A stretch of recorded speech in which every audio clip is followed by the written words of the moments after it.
Pagi itu, Ariel sedang menunggu-nunggu kedatangan sahabatnya, Audrey Joanne. Tapi beberapa kali Ariel mencoba menghubungi ponsel sahabatnya itu, tidak ada jawaban. Padahal setahu Ariel, Audrey tidak pernah seperti itu. Dia selalu menepati janji. Kalaupun berhalangan, dia pasti menelpon dan memberitahu.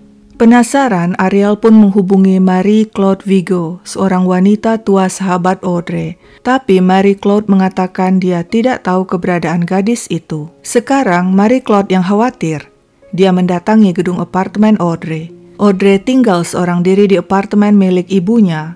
Dia mahasiswi jurnalistik dan mandiri. Setiba di gedung apartemen, Marie Claude menemui Jean-Luc Caillé, janitor apartemen. Pria itu kemudian menemaninya mendatangi unit apartemen Audrey dan mencoba memencet bel dan mengetuk pintu, tapi tetap tidak ada jawaban. Marie Claude kemudian menemui tetangga Audrey. Dia tahu Audrey menitipkan kunci cadangan apartemen ke tetangganya. Si tetangga lalu memberikan sebundel kunci pada Marie Claude, tapi tidak ada kunci apartemen Audrey. Yang ada cuma kunci mobil gadis itu. Jean-Luc, si janitor, kemudian memutuskan menulis pesan di secari kertas dan menempelkannya di depan pintu Audrey agar gadis itu tahu orang-orang mencarinya. Setelah itu, masing-masing Marie Claude dan Jean-Luc menghubungi ibu Audrey untuk menanyakan keberadaan gadis itu. Keesokan hari, ibu Audrey mendatangi apartemen anaknya. Dia memeriksa seluruh ruangan tapi anaknya tidak ada. Ponsel Audrey ditinggal begitu saja. Juga ada sekaleng Coca-Cola dan asbak penuh puntung rokok di atas meja. Dan di kamar tidur, pakaian Audrey berserakan di lantai. Tentu saja hal ini membuat si ibu heran sebab setaunya anaknya adalah gadis yang rapi. Yang lebih anehnya lagi, sang ibu menemukan mobil Audrey parkir di parkiran apartemen. Jika Audrey pergi, tidak mungkin tanpa mobil sebab transportasi umum sangat terbatas. Sang ibu lalu mencoba menghubungi teman-teman Audrey, tapi tidak seorang pun yang mengetahui keberadaannya. Tak ada pilihan lain, si ibu pun melapor ke polisi. Hal itu ditanggapi polisi dengan tenang. "Madam, anak Anda sudah dewasa, sudah 25 tahun. Mungkin dia pergi ke suatu tempat. Kita tunggu saja. Kembalilah Senin pagi dan kita akan mengeceknya lagi." Sang ibu tidak bisa berbuat apa-apa. Dia kembali ke apartemen dan membereskan apartemen anaknya yang berantakan itu. Harapannya hanya satu, Audrey segera pulang. Malam pun tiba. Sang ibu yang kelelahan memikirkan sang anak akhirnya tertidur di apartemen. Di tengah malam gelap, mendadak dia terbangun. Dia didatangi pikiran ganjil. Periksa kolong tempat tidur. Dengan jantung berdebar-debar, sang ibu bangkit dan berjalan menuju kamar anaknya. Sejenak dia mematung lalu berjongkok. Tangannya terulur ke kolong tempat tidur. Jemarinya merasakan rambut. Sang ibu menguatkan diri dan melongok ke kolong. Dia menjerit histeris. Audrey berada di sana, di kolong tempat tidur, telanjang, dingin, tidak bergerak. Sang ibu yang kalut segera menghubungi polisi. Pukul 2 subuh, gedung apartemen yang sunyi senyap mendadak hiruk-pikuk. Polisi dan petugas forensik hilir mudik di unit apartemen Audrey. Ini bukan perampokan sebab tidak ada barang-barang berharga yang hilang. Dan anehnya, di TKP tidak ditemukan bukti berarti. Bed cover hilang. Pasti si pelaku menyingkirkan bed cover karena tahu DNA-nya ada di sana, begitu pikir polisi. Dari atas meja, tim forensik mengumpulkan kaleng Coca-Cola, puntung rokok, dan ponsel Audrey untuk diperiksa lebih lanjut. Siapa pembunuh Audrey? Bagaimana dia masuk ke apartemen? Diketahui sebelumnya apartemen Audrey terkunci. Menurut polisi ada 2 kemungkinan. Pertama, Audrey kenal dengan si pelaku dan mempersilakannya masuk. Setelah melakukan aksi kejinya, si pelaku mengambil kunci apartemen dan sebelum pergi mengunci pintu terlebih dulu. Kemungkinan kedua, Audrey tidak kenal pelaku. Tapi ketika pelaku mengetuk pintu, Audrey membuka pintu dan tiba-tiba si pelaku memaksa masuk dan melakukan aksinya. Setelah itu dia mengambil kunci apartemen dan sebelum pergi mengunci pintu. Audrey tidak punya musuh. Audrey juga tidak punya pacar. Lalu siapa yang tega melakukan hal itu padanya? Hasil investigasi polisi menunjukkan Audrey terakhir terlihat dalam keadaan hidup pada 13 September, 3 hari sebelum dia ditemukan di kolong tempat tidur. Pada malam itu, Audrey mengundang seorang teman datang ke apartemennya untuk makan malam. Mereka minum dan merokok, sebab itu ditemukan kaleng Coca-Cola dan puntung rokok di atas meja. Lalu si teman meninggalkan apartemen Audrey sekitar pukul 12.30 tengah malam. Setelah itu dia tidak pernah lagi bertemu Audrey. Polisi kemudian menanyai penghuni apartemen lainnya. Seorang penghuni di lantai dasar mengatakan antara malam 13 September dan subuh 14 September, dia mendengar jeritan. Jeritan itu sangat aneh dan mencurigakan sehingga dia buru-buru keluar dan dari parkiran dia mendongak ke gedung apartemen untuk melihat apa yang terjadi. Tampak lampu menyala di unit apartemen Audrey. Tirai jendela yang tadinya terbuka mendadak ditutup. Pada saat yang sama, lampu dimatikan. Setelah itu senyap, sehingga si penghuni pun masuk kembali ke apartemen. Tapi si penghuni tidak tenang. Dia terus memikirkan kejadian ganjil itu sehingga keesokan paginya dia segera menyampaikannya kepada Jean-Luc Caillé, si janitor. Si janitor? Polisi bertanya-tanya. Mereka sudah menanyai si janitor apakah ada hal-hal mencurigakan yang terjadi di apartemen.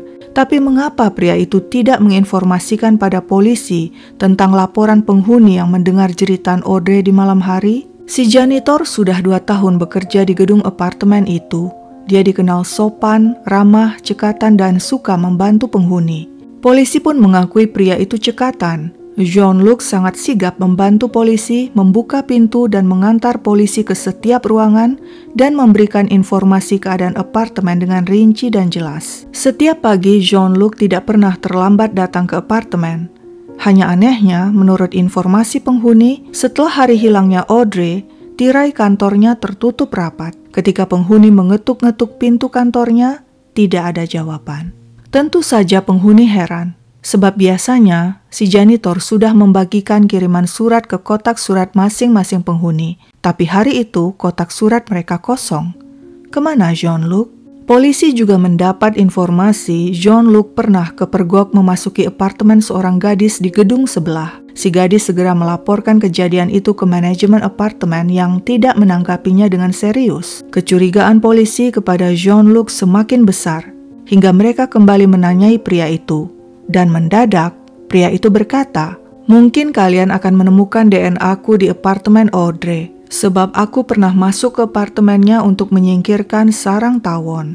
Kemudian pria itu berkata lagi pada polisi, "Aku tahu kalian akan mencurigaiku sebab aku punya catatan kriminal. Aku pernah didakwa memperkos. Akibatnya aku dijatuhi hukuman kebiri kimiawi oleh pengadilan. Percayalah, aku bukan pelakunya." Wow, polisi tercengang. Mengapa si janitor khawatir dirinya dituduh memperkos Audrey? Padahal hasil otopsi saja belum keluar. Polisi saja tidak tahu apa yang sebenarnya terjadi pada Audrey. Sepertinya si Jean-Luc ini banyak tahu tentang Audrey, pikir polisi dengan kecurigaan yang semakin menggunung. Polisi pun mengecek latar belakang pria itu. Benar, Jean-Luc pernah dipenjara 20 tahun. Dia pernah merampok juga memperkos beberapa wanita yang sebelumnya diberinya obat tidur. Pria itu baru saja bebas 3 tahun lalu. Mengapa pihak manajemen apartemen menerimanya sebagai janitor? Benar-benar teledor. Sementara itu hasil otopsi yang ditunggu-tunggu keluar. Audrey dinyatakan meninggal karena cekikan. Di tubuhnya ditemukan obat tidur dalam dosis tinggi, dan di tubuhnya ditemukan cairan sperma. Polisi kembali menemui si janitor dan mengambil sampel DNA-nya untuk dibandingkan dengan cairan yang ditemukan di tubuh Audrey. Jean-Luc tampak tenang-tenang saja. Dia berkata, "Aku sudah dikebiri, aku impoten, aku tidak mungkin melakukan hal tidak senonoh." Tapi polisi tidak percaya dengan omong kosong pria yang kelewat percaya diri itu. Polisi yakin sampel DNA Jean-Luc akan membuktikan dirinya adalah pelaku. Ketika hasil tes keluar, polisi terkejut. Hasil tes DNA Jean-Luc dan cairan yang ditemukan tidak cocok. Selain itu, TKP bersih dari DNA Jean-Luc. Hal ini berarti Jean-Luc bukan pelakunya. Pria itu tidak bersalah. Benarkah? Polisi masih saja penasaran dengan si janitor. Mereka melakukan investigasi lebih mendalam. Memang atas aksi kejahatannya, Jean-Luc telah dikebiri secara kimiawi. Maksudnya dia diberi obat untuk menurunkan kadar hormon testosteronnya sehingga gairahnya menurun. Hukuman kebiri kimiawi lazim diberikan kepada para pemerkos. Berdasarkan investigasi polisi, Jean-Luc ternyata berbohong. Dia sudah lama tidak mengikuti pengobatan. Terakhir dia makan obat saat di penjara.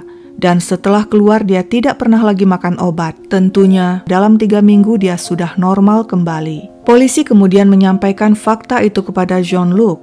Mereka juga bertanya mengapa pria itu tidak memberitahu pada mereka laporan penghuni yang mendengar teriakan Audrey malam hari. Aku lupa, jawab Jean-Luc tenang. Masih ada satu hal lain. Jean-Luc tidak tahu, diam-diam polisi mendatangi ibunya dan menanyai wanita itu. Ibumu bilang kau mengenal Audrey dan mengatakan dia dibunuh. Padahal pada kami kau bilang tidak terlalu mengenalnya, bahkan kau tidak tahu namanya, kata polisi. Reaksi Jean-Luc di luar dugaan. Tiba-tiba dia mengamuk. Sialan, berani-beraninya kalian bicara pada ibuku. Tapi mendadak dia tersenyum. Senyuman licik. Menurut kalian, kapan Audrey meninggal? Polisi menjawab, antara 13 dan 14 September. Dengan dingin, Jean-Luc menjawab, salah, dia mati setelahnya. Dan kemudian, pengakuan pun meluncur begitu saja dari mulut Jean-Luc. Awalnya aku sedang melakukan tugas di apartemen tetangga Audrey. Di meja aku melihat sebundel kunci milik Audrey yang dititipkannya pada tetangganya itu. Lantas diam-diam ku ambil kunci apartemen itu. Kemudian aku beraksi pada 13 September 2005. Saat malam tiba dengan memakai topeng ski, sarung tangan, dan membawa sepucuk senpi, aku membuka pintu apartemen Audrey dengan kunci yang kucuri. Tapi sial, rantai pintu terkait hingga aku tidak bisa masuk. Aku lalu mengetuk pintu dan memanggil dengan suara kecil agar dia mengira aku perempuan.